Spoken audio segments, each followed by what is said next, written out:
વલસાડ શહેરમાં તળકેશ્વર મંદિર પાસે આર&બી વિભાગ દ્વારા ચાલી રહેલી પેચવર્કની કામગીરી પર સ્થાનિકોમાંથી આક્ષેપો ઉઠ્યા છે કે કામ ગુણવત્તાની નબળી સાથે થઈ રહ્યું છે।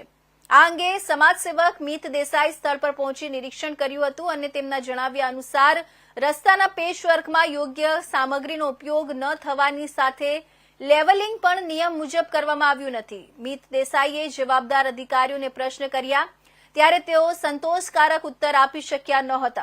પરિણામે મિત દેસાઈએ કામગીરી અટકાવી દીધી હતી। બાદમાં આર&બી વિભાગના કર્મચારીઓ કોઈ સ્પષ્ટીકરણ આપ્યા વગર સ્થળ છોડીને પલાયન થઈ ગયા હતા। આ ઘટનાથી સ્થાનિકોમાં અગવડતા અને અસંતોષ ફેલાયો છે। હવે લોકોની માંગ છે કે માર્ગનું પેચવર્ક નિયમ મુજબ ગુણવત્તા સાથે અને જવાબદાર અધિકારીઓની દેખરેખ હેઠળ ફરી શરૂ કરવામાં આવે।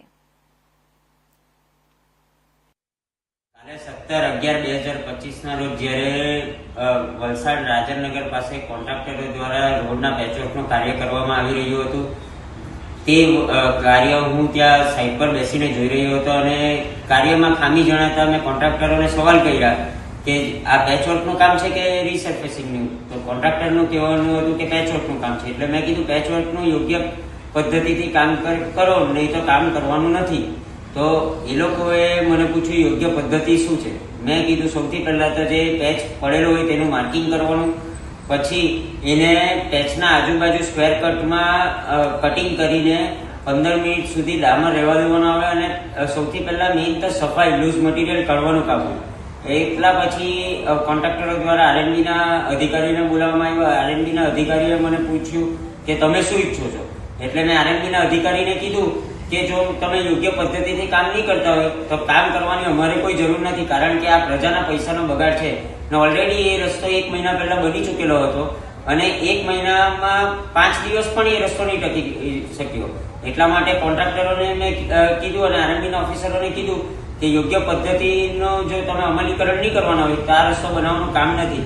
ત્યારે મને આર&બીના અધિકારીએ એવું જણાવ્યું કે આ બાજુમાં જે સીસી રોડ બની રહ્યો છે તે સીસી રોડ 3 મહિના પછી બનવાનો જ છે। તો એટલા માટે હમણાં ખાલી પબ્લિકને તકલીફ નહીં પડે એટલા માટે આ હમણાં કરી રહ્યા છે।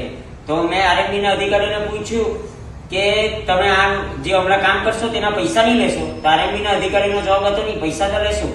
તો મેં કીધું પૈસા પૂરા લેવાના તો યોગ્ય પદ્ધતિથી કામ શા માટે નહીં કરવું અને નહીં ખબર એ લોકોએ શા માટે કામ અગાડી નહીં વધાર્યું। મારી કોઈ કામ બંધ કરવાની ઈચ્છા નહીં હતી, મારે તો ખાલી એટલો હેતુ હતો કે યોગ્ય પદ્ધતિથી કામ થવું જોઈએ। પણ આર&બીના અધિકારીઓ અને કોન્ટ્રાક્ટરોને યોગ્ય પદ્ધતિથી કામ કરવામાં ઈચ્છતા નહીં હતા, એટલા માટે એ લોકોનો માલ સામાન લઈને જતા રહ્યા અને કામ અધૂરું મૂકીને જતા રહ્યા। જય હિન્દ।